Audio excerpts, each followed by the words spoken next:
Well, hi. Today is Monday, April 7th, 2025. I'm Todd Studer, and this is Morning Coffee. We have a crazy busy show to get to today. I had an opportunity to catch up with Dave Zimmerman. He is the president of the Council Bluffs branch for Availa Bank, and we had a great conversation about fraud and different things that you can do to be able to protect yourself, what to look out for when it comes to all of the different things that are going on around right now. And Dave is very open about how can you protect yourself and different things that you need to make sure that you are doing and what not to click on and that type of thing. Also, yesterday, I had a wonderful opportunity. I was invited to come down and visit Boy Scout Troop 249 with Lewis Central, and they were at Rails West Museum putting together some flagpoles, getting them ready to put flags up in neighborhoods. And I got a chance to go down and talk with some of the scouts, talk with some of the scout leaders, and I'm going to be bringing you that conversation very soon as well. But right now, I want to let you know that S&B Country Kennel has become the top spot in Southwest Iowa, and you need to know your dog will receive only the best. Boarding, daycare, grooming, self-washing, training, and even a membership available to a dog park over an acre in size.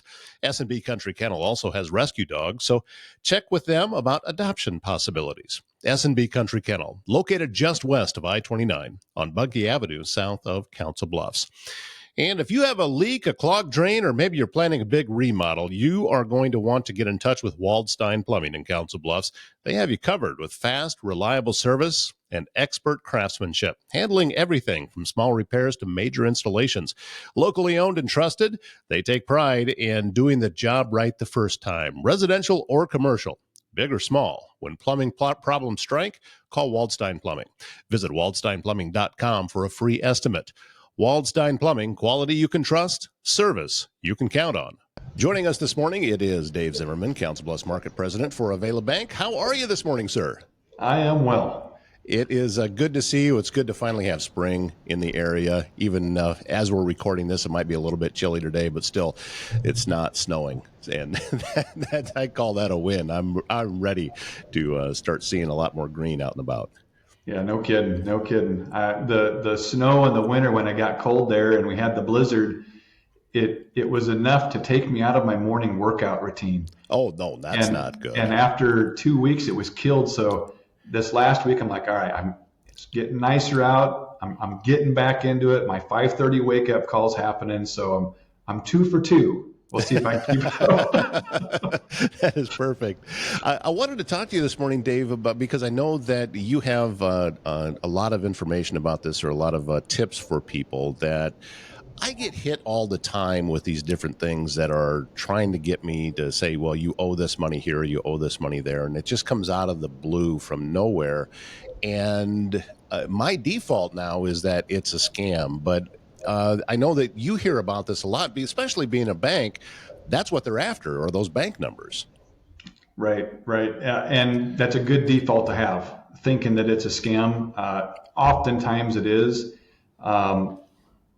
A couple of rules to probably live by. If it seems too good to be true, it probably is. Sometimes folks get in some tough financial positions and they want it to be true so badly that they kind of force things to happen. But the bottom line is they get taken. So that's a good rule to live by. And the other one is protect your information. The IRS isn't going to call you. The bank's not going to call you and say, hey, well, can you tell us your social security number? Those sorts of things aren't going to happen. Those are things that we have on file.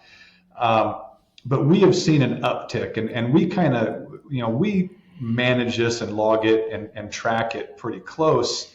And when we're involved in a couple of networks that are in the area, Nebraska, eastern Nebraska, western Iowa, talking about different fraudulent type things that are going on. So banks communicate, hey, there's a scam that might be happening.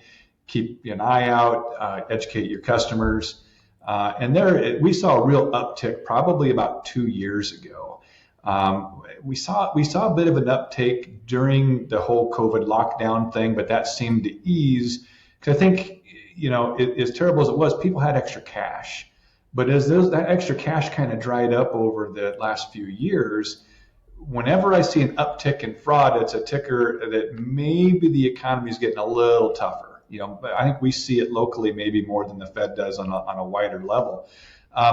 But we see a variety of things. Email fraud, it comes all the time. Hey, urgent type matters. But if you're ever talking to somebody or someone calls you, you get an email and it's had an urgent status, you need to have your alarm bells going off. Why is it so urgent? So that's maybe one of your first triggers to have the antennas up and ask some questions, and even call family and say, hey, does this sound legitimate or not? Because there's a variety out there. And we've had, I've seen attorneys get scammed. I've seen other bankers fall for a scam. Thankfully, in most cases, we're able to stop it before they lose money. But it doesn't matter what profession you're in. You can fall for it because these guys are very, very good. Yeah, it's designed to trick you. So I think that first off, if something happens, try not to think too hard about yourself, because these guys are really, really smart. And my opinion is you could take that same intelligence and put it to something legitimate. You probably should do that and probably make just as much, if not more money. I agree. They're designed to fool you. So when they are successful, that doesn't make you dumb. It just means that something sophisticated got a hold of you. But without even going so far as to know that a scam has happened, but maybe they suspect they've fallen for something. Yep. When it comes to their bank account, and especially through Availa, what would be the next step? What is it that they should do? Well, call the bank. And you already said it. Don't be embarrassed. You've got to talk about it. But yeah, call the bank. Say, hey, this is what happened. Does this sound legitimate, or should I be concerned? We see enough of it. We're going to have a pretty good gut feeling, and we're going to be able to recommend, hey, we think maybe you need to close the account, or let's close that debit card, or you need to go see a computer specialist if you clicked on an email. We've seen some pretty wild things, and they'll target anybody, but we see, and especially this time of year, it's tax return time, a lot of communication comes, a lot of financial information is coming to you in the mail, usually by the end of January and again, middle of April, related to IRAs and that sort of thing. So with all that type of those things happening, fraud increases too. So if you feel like, I'm not sure if this is legit or not, before you act and do anything, call the bank, get an opinion from them. And we'll probably be able to advise you one way or another. But it's the elderly that, I don't want to say all elderly, because I don't view 62 or 65 years old as elderly, but the retired, let's say. They get targeted because you're home more. You've got more available time to answer the phone. So they can be very sophisticated. These people are coached so well.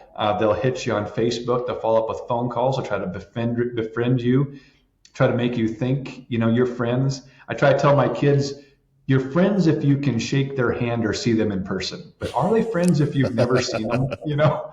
That's a great way to say it. So those are things that people can get caught up in at times. And because some folks are lonely, I get it. My wife's grandfather a few years back just about got hit by the phone call scam where, hey, Grandpa, this is the granddaughter, and I got into a car accident, and I was doing something I shouldn't have, and I'm in jail right now, and can you help me out? And, for somebody who's in their mid to upper 80s, you may not quite recognize that voice, or something might sound urgent, like I'm in trouble. They want to help them out. And he just about gave the bank account information out, but decided, hey, I'm going to call Dave just in case. Mm-hmm. And I'm so glad he did, because he called me and I said, whoa, have you tried calling, your granddaughter? Well, no. I said, let's do that first. Called, she answered, everything's fine. I said, yep. Said, this is a scam. Don't fall for those, but a lot of people do. And anymore, if they get you on the phone, Todd, what they'll do is, especially those folks that are retired, hey, can you just log in your bank account real quick? I'm going to send you an email. And so they put spyware out on the computer. Then they log in, and a lot of the times it's a scare of a virus scam. Hey, you might have a virus. We're calling. We're going to help you get it off. Click on this link. that imports, spyware, what have you. Then they log into their bank account. Hey, we think we ran that transaction wrong. Can you log in real quick and look? So they log in real quick and they look at it. And while they're logging in, they're keying what their login credentials are. And then they're going to try to log in later and send a wire or a bill payment or something to themselves. And they see, how long can they keep this going? So that's a scary one. So things that you don't know a lot about, right? Who knows a lot about virus scans and computer software? Well, very few people. So that's a big one right now. Yeah, and typically, if somebody is getting a hold of you and they don't know your name, that's one of the first things that jumps out in my mind. I get these emails. Years and years ago, I used to field calls over at PayPal in Omaha, and that was a big thing that they taught over there. Oh, the yeah. scams say "Dear PayPal user" as opposed to "Dear whatever your name is." Yeah. And I also encouraged everyone, and I think that this applies to just about anything, that if it's through a business, maybe it is a business that you have an account through or whatever, don't click on the link. Go back directly to the website and to the source and go that direction and get the contact information to reach out to them there. Because those links, a lot of times, they're not what they say. Agreed. Well, and sometimes even what we've learned, 'cause as a training we go through, if you hover over the name of who sent you the email, a lot of times it's got some wild address that doesn't match the name, and they're just spoofing it. And you can spoof, phone numbers too. They can make it look like it's a different phone number calling, and it comes up as a contact name. And the scary thing that I've heard about a lot recently is if you answer the phone, and everybody gets so many, calls that, just you don't know where they're coming from. But what I've heard is they need 3 seconds of your voice. And now with AI technology, they can perfect your voice and use it to create whatever conversation they need to. I haven't seen or heard that used in the area, but I've heard that technology is out there. So I'm even gun shy answering a phone if I don't recognize the number. And if I do, it's very short, hello, until I see what's going on. But yeah, it's getting pretty sophisticated. Yeah, those AI voices. Being in the industry that I'm in, I typically can spot them, and it's like they hit my ear in the wrong way. And it's very familiar, and a lot of the cadence is the same, but there's something that's just a little bit off about it, and that's a indication to me. I hear it on in the media with commercials and stuff. There's a lot of AI voices out there now doing that kind of stuff. It doesn't sound. There's something just slightly off about it.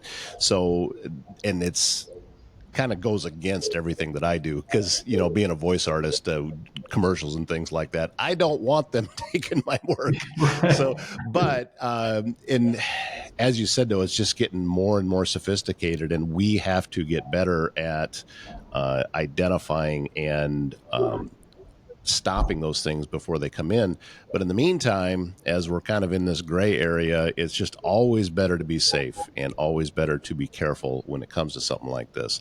That, especially as you mentioned with the granddaughter calling, and if she doesn't actually say her name and the details are a little bit sketchy, it's okay to ask the questions. Yep. Yeah. I mean, what's going to happen if you ask additional clarifying questions, right? You know that if they can't answer them, it doesn't hurt to ask, and a good point. You've got a trained ear for that. I'm sure you probably can hear all kinds of, even on the radio, different things that you're like, oh yeah, that's not real. That's interesting. Something my ear probably wouldn't pick up on. No, and I also know that there's most radio shows that are done now are not done live. It's called voice tracking, and I can spot those a mile away too, but the average person cannot. I'm sure it's the same way with you. In the industry that you work in, there are things that you pay attention to that most people, it would just go right past them, but for you it just jumps right out because of what you're in, and fraud would be one of them. I'm sure that as much work as you've had to do to combat that and to fix problems for people, you're hyper tuned to it. Yeah. Well, when you're in it every day, you become an expert in it. And, it's been, maybe 2009 and 10. I remember we started seeing debit card fraud at rates that we had never seen before, and attempts. And It's like, we've got to figure something out. So we implemented an algorithm that, when you're using your debit card, it gets used to what your habits are. And if something outside of your habit, it scores it and says, oh, okay, this might be something that's just not quite right. And it may flag it and send you a message saying, hey, are you doing a transaction like this? Yes or no? And if you say yes, it'll let it go through. And if you say no, it'll block that card for you to stop future things from hitting. But before that, and the risk for debit card fraud was just astronomical. I've seen a lot of that too, and I've seen it was like I forget what online account it was that I just started getting these repeated messages saying somebody's trying to log in, and it's good to have those safeguards there because I wouldn't have known. It was something that I never checked on. It was something that I barely used. That, with going back to when I was doing audiobooks, this was how I would get paid, and they would transfer over into this account, and that was what was getting hit over and over again. So, and I know that there's probably people, even with your bank, that has accounts that maybe they haven't paid attention to for a while. So those are the types of things that, want to know exactly what's going on there. Yeah. If you ever get a phone call asking you for identifying information, hang up and call your bank or your credit card company or whoever, because they're not going to call you and ask you to verify who you are. Right. Yeah, they know. That's why they're making the call to you. Yeah. That's right. Yeah. So they don't need that verification. That's a very good tip to be able to do that. And just, these are just some of the things that folks should be aware of. And it does kind of come in bursts. It seems that, things will go quiet for a while, and then all of a sudden it's one thing after another, whether it be that, I get the scam on online because I do a lot of things on social media of, you violated some type of copyright law, and click here in order to be able to, and I don't ever click on it, but they're wanting information and login information, because that's what will happen. You'll click on it, then they get the login information, and then they just start following paths. Right. So many things are tied together now. Well, and then, you've heard you're a long lost descendant of a king. Oh yeah. I remember those coming in, and we had one recently where somebody came in. They were selling something on Facebook Marketplace or whatever, and they were asking $400, and they got a check for $1,600, and they were just convinced that this guy just said, "Oh, I think it's worth more. We're just going to pay you more." It's like, no. They're not going to just pay you more. This is not legitimate. It took a bit of time. See, when somebody is up against it financially, they're going to talk themselves into believing it. Mm-hmm. And sometimes they'll even say, "Hey, I sent you this extra money. I don't want you to have to pay taxes on it or anything like that. So if the bank asks questions, answer them like this." And they'll kind of coach the person, and the person unknowingly, because I don't think most people are trying to be involved in the fraud. But I think they're like, "Oh, I really want this to work." And he seems like he really knows what he's talking about. So they'll kind of play along with the coaching a little bit. "Oh, and by the way, when they cash it, just send 400 of that extra to me, and you keep the difference," And that's a fraud every time. But to convince somebody who really would like to have that extra money, it takes a bit of conversation. And that's where we spend a lot of time just training our frontline staff to keep an eye out for it, because it comes at a higher level than you would expect. And there's certain times a year it gets more intense. And yeah, there's still one that I get a phone call with a big, long message, probably about once a month, that says, "Because your Dun & Bradstreet score is this, your business is eligible for a $550,000 loan." Okay.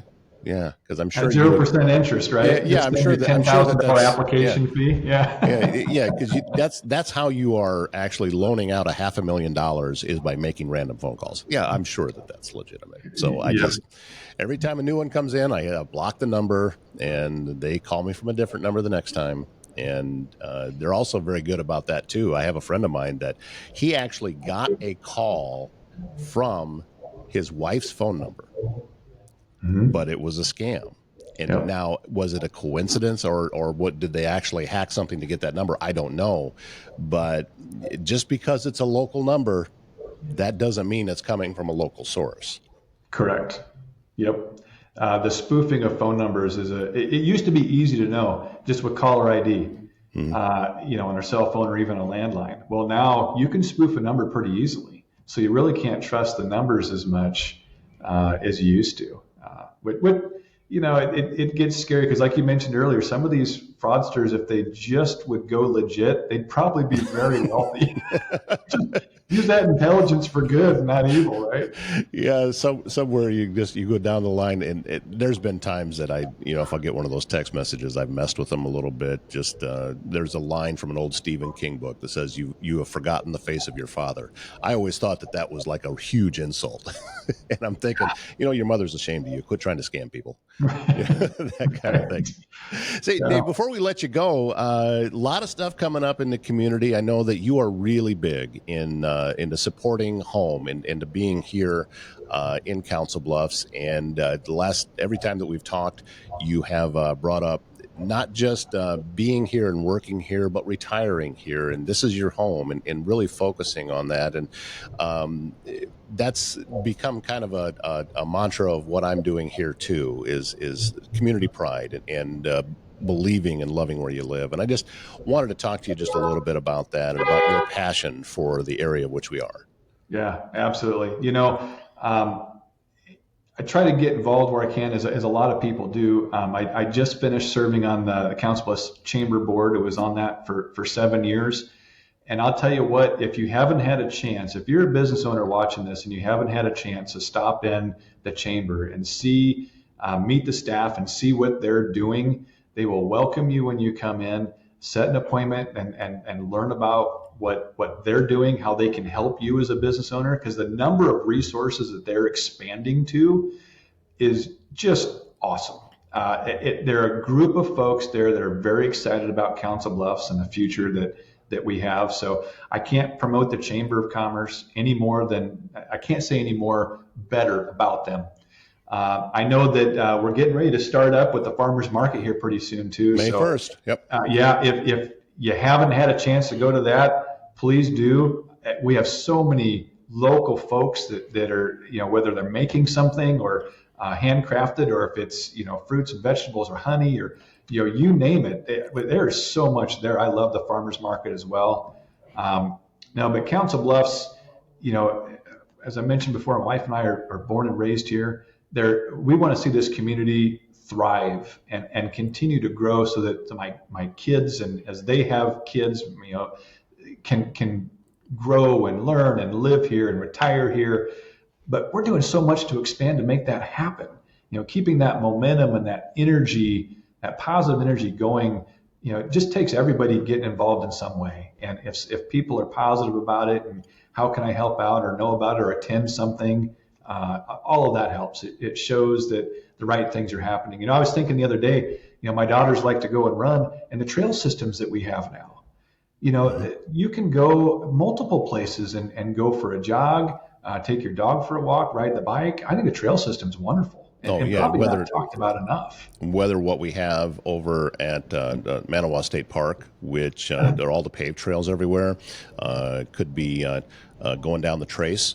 Right. And that's very wide and very well taken care of. And when you're done, you get ice cream there too. That's great.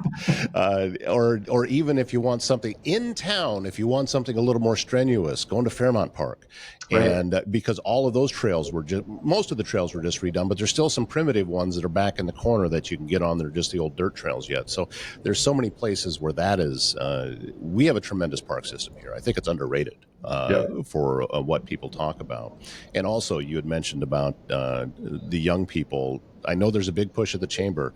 They're revamping how they're approaching with the young professionals and putting more programs in place to encourage young people to get into business or be a part of the chamber with their business. And I think that's huge because it goes past just the future. It's right now. We need them and their input now, not just for 10 or 15 years down the road.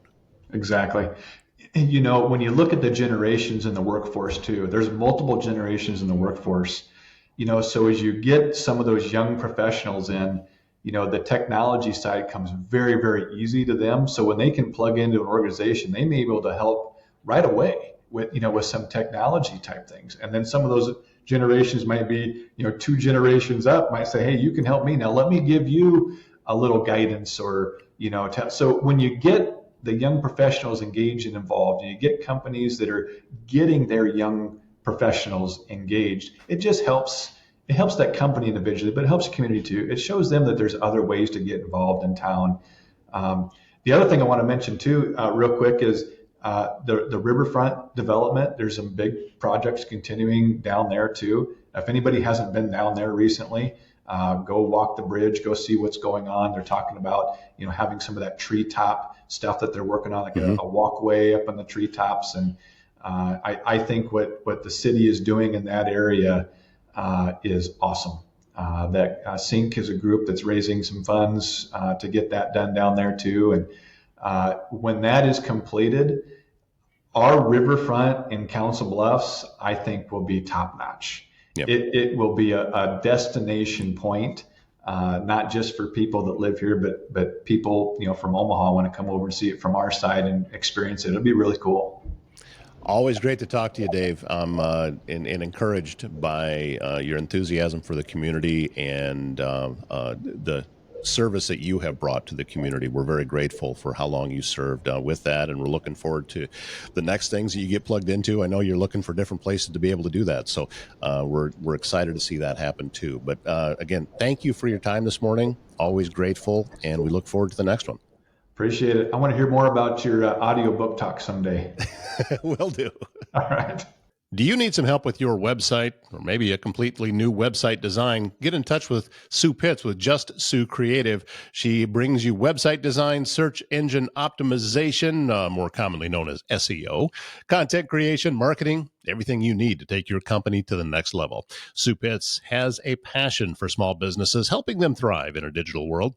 And a great starting point is visiting her website, justsuecreative.com. Schedule a free consultation. It's easy. You just click on the free consultation button and you're on your way. Sue helped me with my website, loshillsmedia.com. She can help you too. Visit justsuecreative.com. Well, as I mentioned, I had a chance yesterday to head over to a flagpole project that was going on with Boy Scout Troop 249 in Council Bluffs. At the Rails West Museum in Council Bluffs, and this is Joe Poor, Scout Leader for Troop 249, yep. Correct? And what's going on? I mean, you guys have a huge project, it looks like, that's happening out here. What is it that you're doing? So every year we put out flags in a few different neighborhoods around Council Bluffs, and specifically the Lewis Central School District. We do it as a fundraiser. It's our biggest fundraiser. So we put flyers on all the doors of the neighborhoods, and then they pay, I think it's $45 a year, and we put them up 8 times for special holidays. And so they have a flag on their curb 8 times a year, and it's a nice way for the scouts to get involved. We learn flag etiquette, makes the neighborhoods look nice. And as you said, this is several times throughout the year. So the one that's coming up, Memorial Day, is that the one you're getting ready for here? So that's our first one, and we're just making more flags, more flag poles and everything. So it's so we've got a pretty efficient process to get them done quick, because we have probably about 300 of them. 300. That's an increase over what you've had in the past. It has. We just acquired a new neighborhood this year, so we're going to try that out for the first time. So we're just making sure we're all prepared for that. How has the response been from homeowners so far? It's been lovely. I live in the hills of Cedar Creek. They absolutely love it. Most of them do participate in that, and it makes it look amazing. Being a veteran myself and seeing the flags fly, it's pretty awesome. Well, thank you for your service very much. And I wanted to ask you before we wrapped up with you, Joe, what does it mean for you to be involved with the Scouts and to watch the young men come out here and be a part of projects like this? You know, it's good. I was a Scout myself, but our troop kind of fell apart before I was able to get my Eagle. And then I joined the Army and, got to go out and be in the woods, and then my son was interested in it, so I became his den leader through Cub Scouts, and then when he crossed over into Boy Scouts, I really took hold of it. We've been to almost all the campouts. It's nice to see so many parents get involved in their kids. I see my son specifically, just the amount of confidence, maybe? Yeah, there you go. Yeah, I mean, a boost in his confidence just is.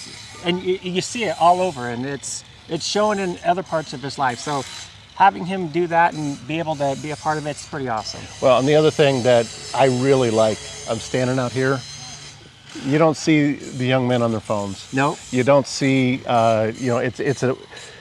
it's so important to be able to get out and do things and be able to disconnect from things that, the electronic stuff, and get your hands on things and be out in the sun. And with the, you talk about going on the camping trips, and I'm a huge proponent of that.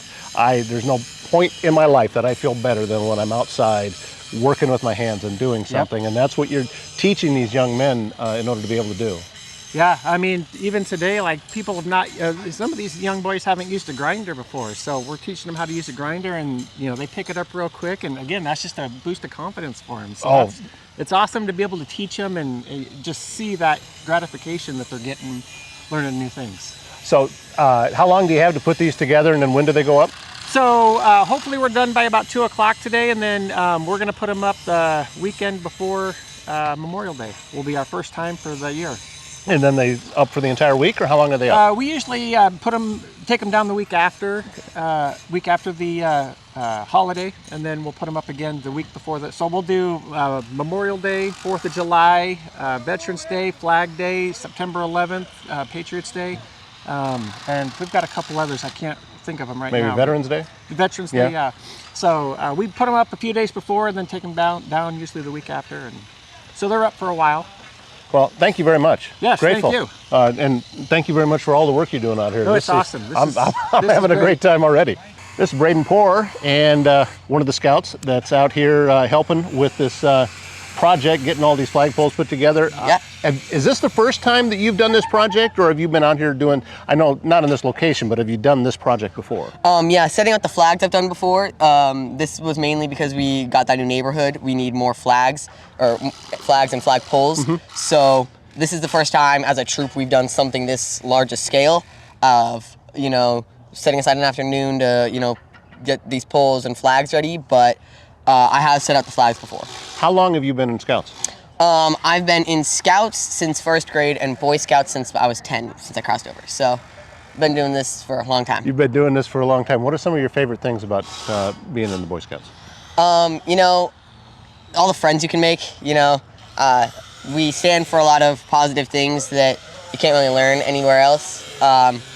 Like the friendship is insane. I've made some of my best friends here in Scouts, and just being out in nature, the stuff that you learn, you come back with bug bites and you come back with scrapes, but it's all worth it because of how much you learn. And learning how to do things outside and getting away. I was just talking with your dad about getting disconnected from the electronics, and to me that clears my mind when I'm able to do that. Yeah. So same kind of thing for you? Yeah, there's no drama online about someone said this and then, oh, this person's doing that, that's not okay. It's just, you go out with your friends, you set up a tent, and you just run around. We play games, we build fires. Like, it's just kind of relaxing. Me and my dad call it camping therapy, so. Oh, I think that's a perfect way of saying it. If you were talking with somebody that wasn't already in with the Scouts, what would you tell them to encourage them to think about it and learn a little bit more information? Like I said, you learn things that you can't really learn anywhere else. It's a great bonding experience. Bring your parents. Everyone's welcome. No, there's not going to be a time when someone says you're not cut out for this, and there's also no ranking system. There's no A Scouts and B Scouts. There's just Scouts. There's no competition in it, and it just is fun and learning. So you can't really get that anywhere else in football, where there's A teams, B teams, JV. You can just be yourself. Yeah, everybody is just you're bringing everybody along with you and keeping everybody at the same pace, and I think that's phenomenal. And I can tell what it's doing for you. Coming over here and standing in front of a camera with a microphone has to be a little bit unsettling, but you settle right in and handle it. So hey, good job and great work out here today. Yes, I'll let you get back to it. Thank you. All right, Dustin, how long have you been in Scouts? I've been in Scouts since 1st grade, so that's about 7 years. About 7 years. Is this, do you find that the folks that are the young men that come out here and are doing this, is that about usually when they get involved with it, or does some get in a little bit later? Some get in like, I don't know, it's kind of spread out. Like, there's a couple people that join early in like first grade and they go all the way throughout. But a lot of them leave, and then some of them join later. It's about equally split. About equally split? What are your goals? I mean, how far are you hoping to be able to go? I'm definitely hoping to get to Eagle Scout. And I'm also hoping to get to the sigil rank in the Order of the Arrow, which is like a different, like higher part of scouting. And yeah. What's some of your favorite things of doing? I mean, obviously out here, you guys are out in the sun working today, but what are some of your favorite things about being in the Scouts? I went on a trip last year, or 2 years ago. Yeah, about 2 years ago. During the summer, that's called National Jamboree. And I just had a lot of fun there. I was gone for like 2 weeks. I went to like DC, I went to West Virginia, just really far away. And got to spend 2 weeks with a lot of people that I don't know, but I was able to make a lot of new friends. Well, probably because the other people that are there are all doing the same thing that you're doing, just in another part of the country. So you have something instantly in common with them, right? And as you think back on some of these trips, such as with that particular trip, was it the meeting the other people? Was that your favorite part? Was it seeing different parts of the country? What really stood out for you? It was probably meeting new people. I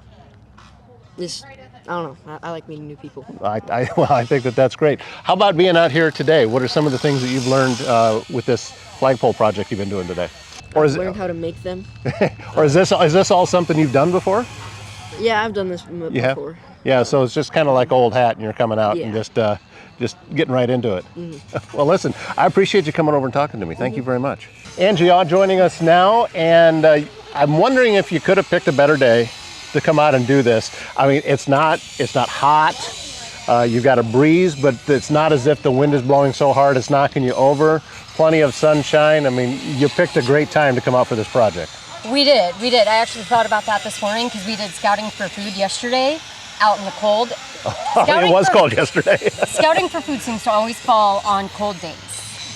And we were joking about that yesterday because it's like, can we ever have a nice day for scouting for food? And then today it's gorgeous. And it's like, you know what? I will take this because we're going to be outside again. So yes, this was the perfect day to come down here. Perfect space too. Lots of room to spread out and was this, how did you land in this space? How did this come together?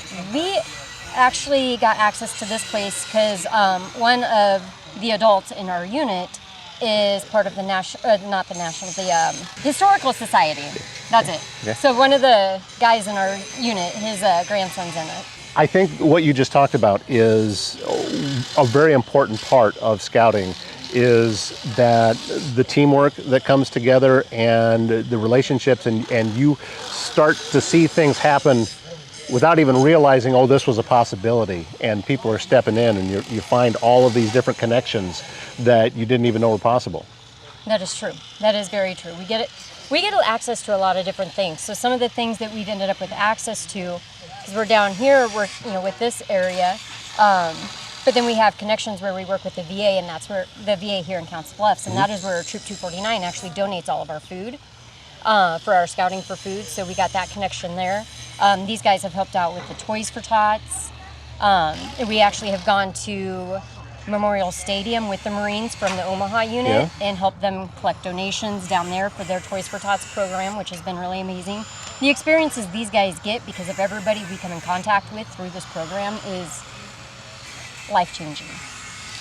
Going back to when your boys first started getting involved with scouting, whose idea was it? Was it theirs? Was it yours? How did this come together for you? Okay, so it was back in 2011. Okay. With our oldest son, and my husband, Robbie, the Scoutmaster over here, actually wanted to get involved in Scouts. So we got involved in Scouts, and before we knew it, we were head deep in it. Like we did take a couple of years off. So we've been involved in Scouting the Awe Family House since 2011. Took 2 years off, and then we came back, and that's when we came back as part of the 249, the packing troop 249 units out of Lewis Central. And from there, it's the roles that we have played, the people that we have met, adventures and experiences and opportunities that we have experienced as a family, as a unit. It's just amazing. And then to watch these scouts grow, I think some of the other people have talked about it, but you see them as the quiet little kids that have a lot of energy, and then you watch them grow, and some of them may have a discomfort with talking in public or leading a project, and we're watching these guys just grow and become more comfortable with that, and it's astounding. Like this group right here that you're interviewing today, they are actually taking 100% charge almost of the pancake feed that we have going on next weekend. So like they have secured the vendor, they've secured the venue, they've printed the flyers, they've done all the pre-sales, they have put all of that work into it, while Joe and I are just kind of standing off to the side. We're kind of their managers. They're like, is this okay? And we're like, yeah, sure. And then they go and do that. So it's really great to see that growth in them, to really take ownership over everything, because it's the troop especially, it's not so heavy adult-led as it is boy-led. So that's great to see. Something that I would feel is a great advantage to that, for something that I'm passionate about, is entrepreneurship. And they're learning all of the different things that go into that, from getting it set up to providing the service or providing the product, all of that step by step by step. That, because I do think that there are a lot of business owners that have been through the Scouts program, and that would be a big reason, I think, behind it, and behind the why of it. They need to see it all, because you can't just participate in the fundraiser activity itself, because there's a lot of prep to it. And they're really experiencing that right now, that there's a lot of groundwork into it to get it ready, but then also on the inside, closing it all out. There's a lot of work that goes into it versus just the activity itself. All right, so the pancake feed, so we can help let folks know where this is going to be at and get folks out there. So time, location, what's going on? The pancake feed for the Sea Base Scouts is going to be next Saturday, April 13th. It runs Sunday, April 13th, from 9 a.m. to 12 p.m. at Elks Lodge. What? 380 Mackenzie Avenue here in Council Bluffs. He is the one who organized all that side of it. Yep. So this whole thing was his idea. Well, Braden's still off camera right now, giving us thank you very much, sir. That's great to have that information. And I've actually been to that location before for a different type of fundraiser. I think it was a chili feed that was going on there one time. But yeah, it's great that you getting all of these young people involved. And I know that you've already talked about it, that you've seen the growth of your own boys. Oh yeah, which has to be huge for you as a mom. One of them, the one that'll probably be coming up next, Jaden. He actually, the troop went camping up at Medicine Mountain in South Dakota. Okay, and this is the proud mom moment. I'm going to embarrass him. But he went up there and camped for a week. So, when I said my goodbye, it's for 1 week. And then I get a call, because they had a free day on Wednesday to go to Mount Rushmore and go to see some sights. And I get this call, and Rob, his dad was with him. And I get the call, hey, your son has a question. And he wanted to stay up there as a CIT. It's a counselor in training. Okay. And so... he ended up staying up there for another week on staff with Medicine Mountain, and then the next summer he went back up there and worked again. And just that experience and exposure to teaching the merit badge classes, because you're not just taking them now, you're teaching them. So the growth, the difference that 1 week made was worth it. As a mom, it was hard to say yes, but best decision ever. Yeah, and I know what that's like, that you gotta let go, and then nobody knows the stress you're going through back at home from that, but still, like you said, it's all worth it, and watching the growth that comes from that thing. And plus, it's this organization that creates that opportunity to be able to do that, and that's the really cool part about all of this. And and as we've talked about it already, as I'm looking around and I see the young men with their hands on tools, actually working on things, nobody looks bored. No. They're not. And this crew, they're really amazing. They all get along really well. The camaraderie that they have, it's phenomenal.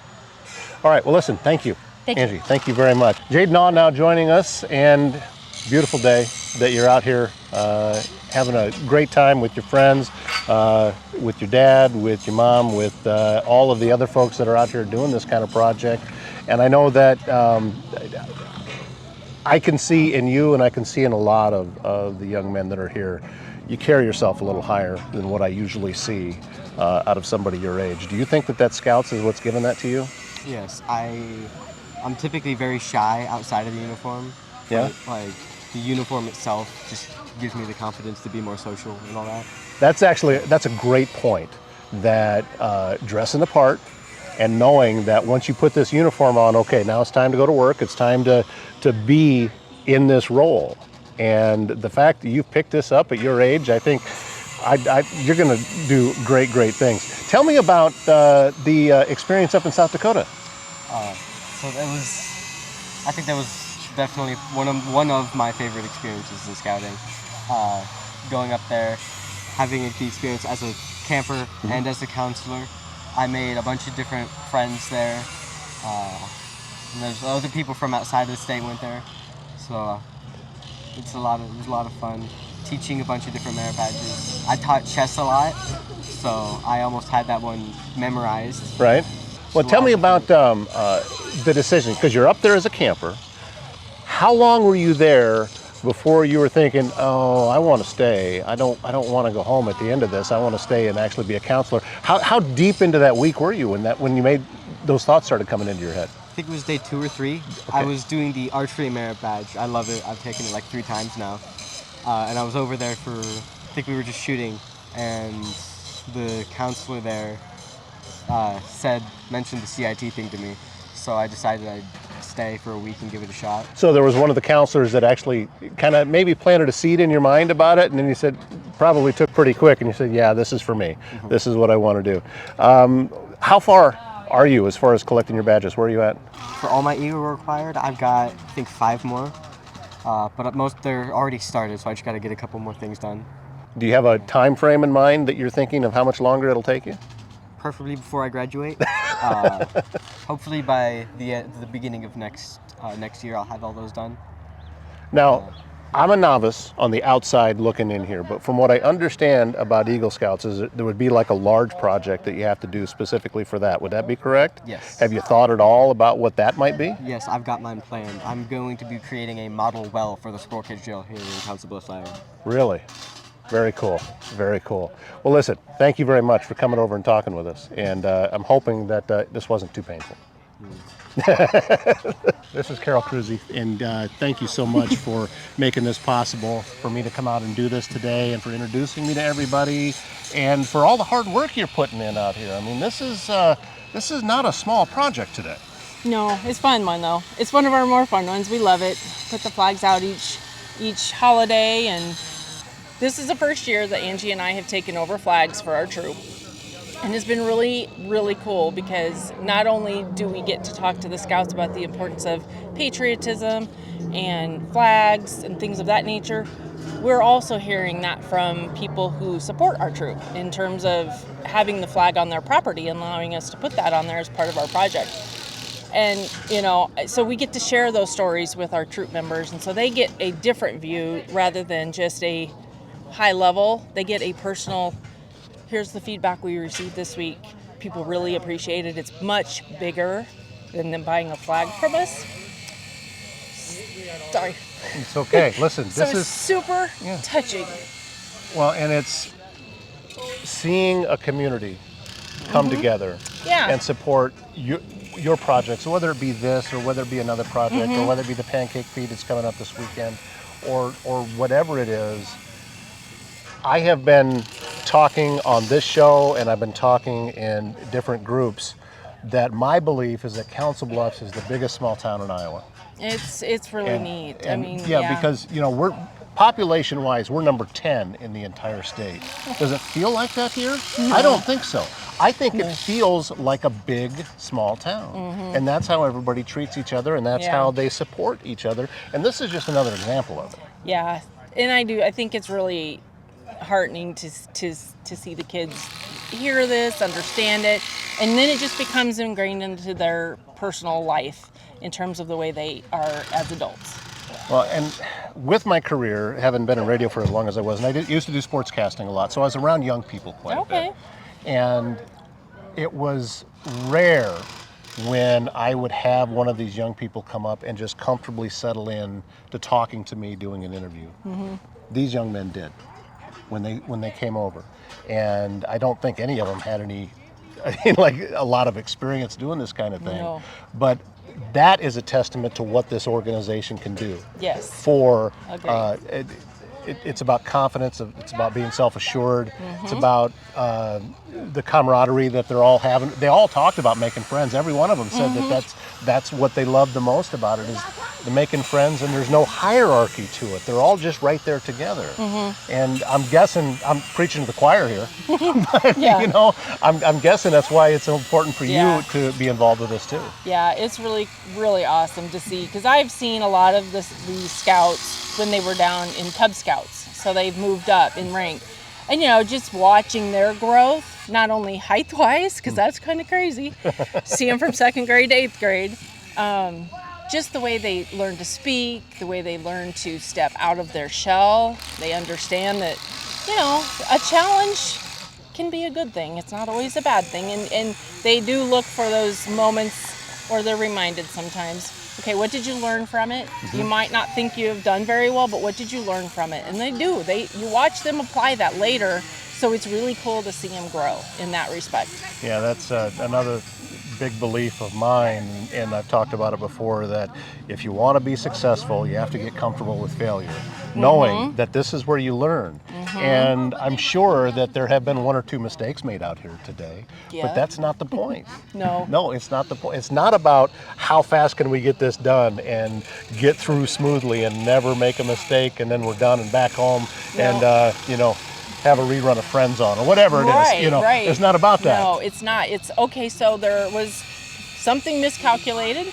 What can we do to work through it? Which is a huge problem solving life, you know, expectancy. You can't go through life not knowing how to problem solve, no matter what it is that you do for a living, whether you stay at home all day or you work, you know, in engineering or something. There's always a problem in front of you. So, you know, I think it's really neat to see them go through that process of figuring out how to get out of it and not go, oh, we're done, let's just start all over on another day. Like, Well, no, we have what we got, let's figure this out. When we talked with your son, what kind of growth have you seen in him from being involved with Scouts? That I'm sure that there's got to be a lot of proud mom moments through this whole thing. Yeah.